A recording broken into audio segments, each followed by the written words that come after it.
Hello, my name is Tim Benefiel. I'm an accountant at Point Loma Nazarene University, and I wanted to show you a few issues we're having with registering business assets. So today I'm going to go in as an end user to create a requisition, and then we will create a receipt off of the purchase order.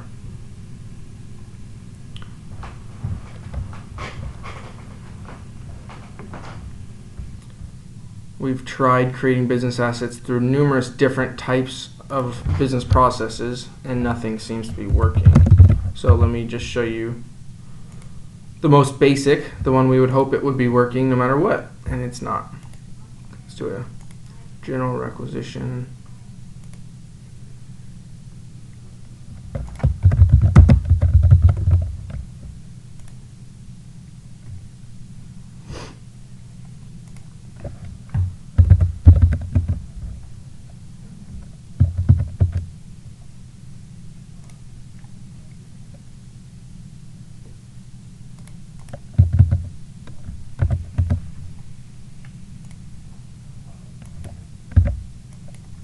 We have our rule set at over 5,000, so I will make this 5,600.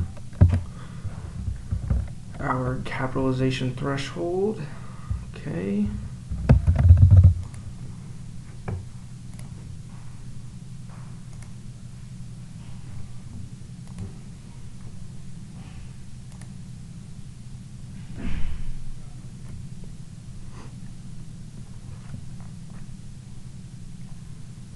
The alert is about making an attachment, which we will just skip for now.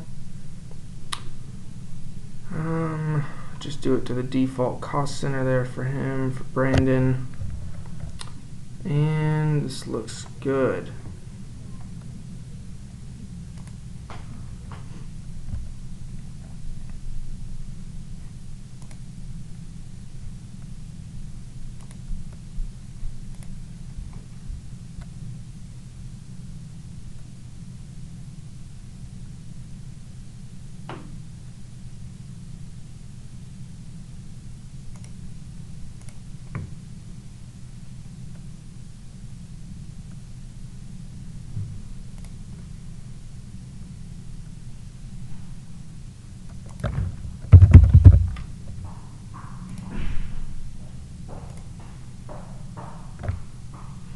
Then it comes to me as the buyer to review, source, and issue.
Taking an extra second here, there we go.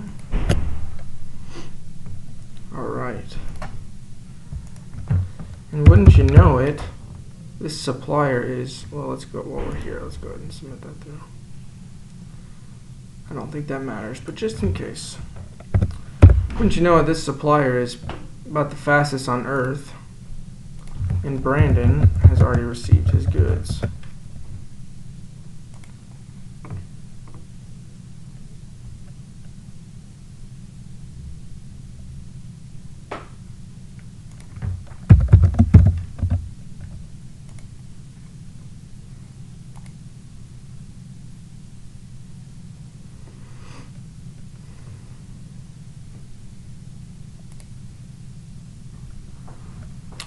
Okay.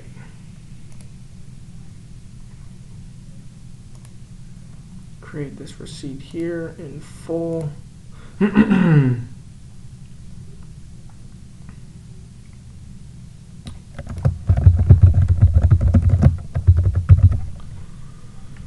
Quantity of 1 for 5,600. Looks good.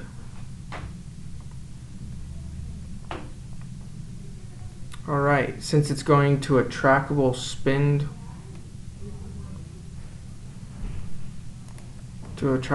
category, it will go to business asset accountant next, which is me.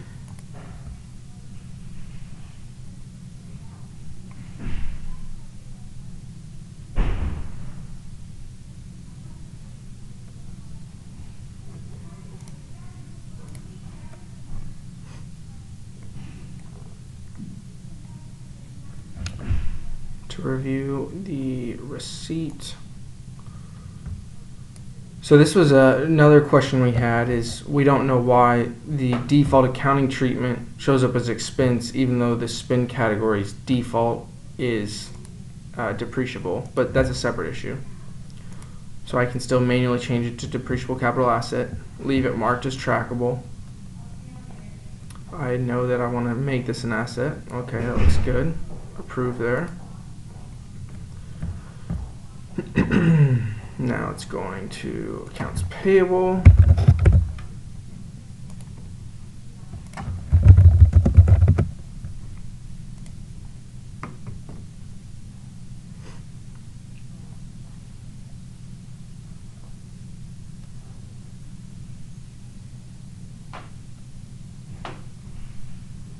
Am I just not clicking that OK button today, or apparently not? My apologies.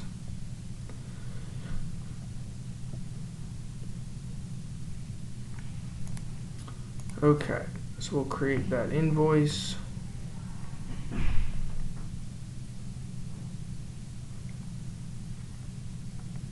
We just need a supplier reference number. I think from that we should be good.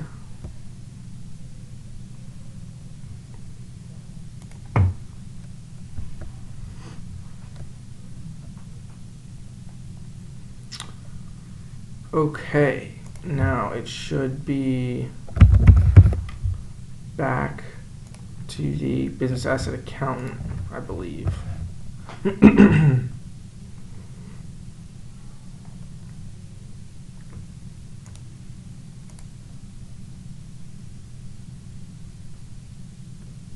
Okay, here we go. We still have our cost appearing as 5,600. Let's go ahead and make this equipment, personal. Okay, everything else looks good. All right, submit.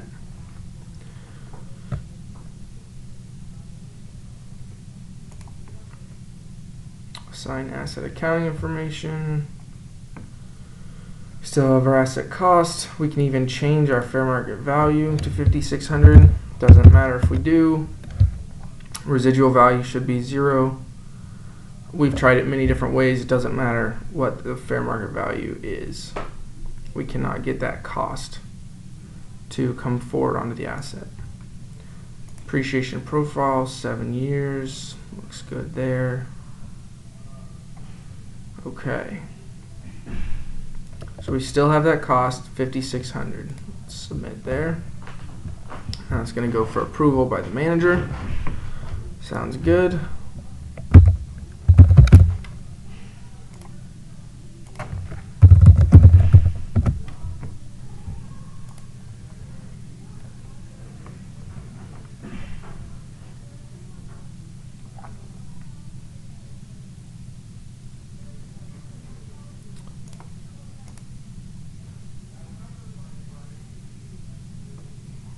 Okay, business asset 24. Still have our costs that came through here. Okay, everything there looks good.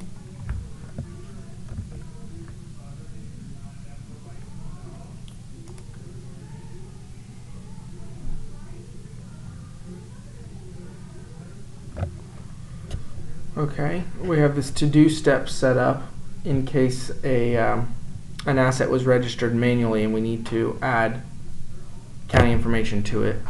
But we've taken that step out and the process still does not work. So that step does appear to be irrelevant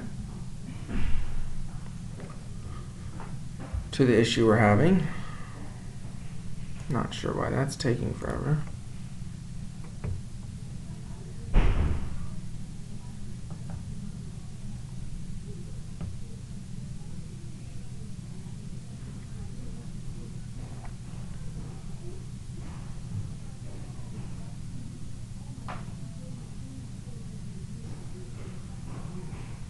So it's just a to-do step to create a manual journal. If the asset was registered manually, it's not. Let's just submit on through that to-do step. Again, I've taken that step off the BP and it acts the same.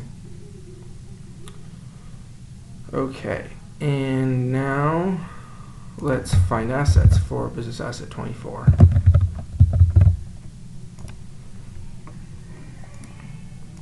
We don't need any of that.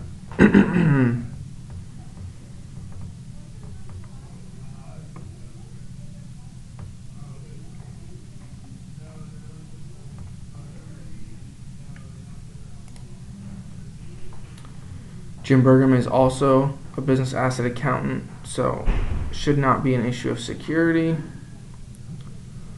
We see this asset is in service, asset cost of 0. That fair market value came through, but the asset cost is still 0. It was there when we approved the asset, it was there when we registered the asset, but it does not come forward onto the asset. That does not make any sense to us.